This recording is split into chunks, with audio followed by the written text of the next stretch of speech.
వైఖానస మహర్షి అనేటటువంటి పేరుతో విరాజిల్లేటటువంటి వైఖానసాచార్యులు అని వారికి పేరు, వైఖానస మహర్షి అని వారికి పేరు, వైఖానస భగవాన్ అని పేరు.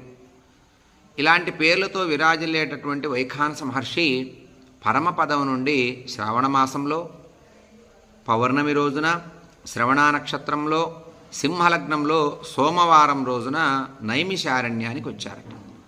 అంటే వారి వచ్చే సమయానికి ఆ అరణ్యానికి నైమిషారణ్యం అని పేరు లేదు.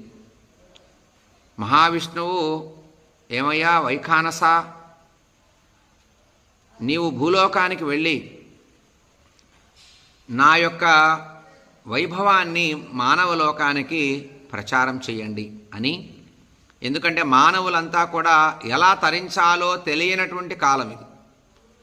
ఎలా ముక్తి పొందాలి, ఈ జీవన గమనాన్ని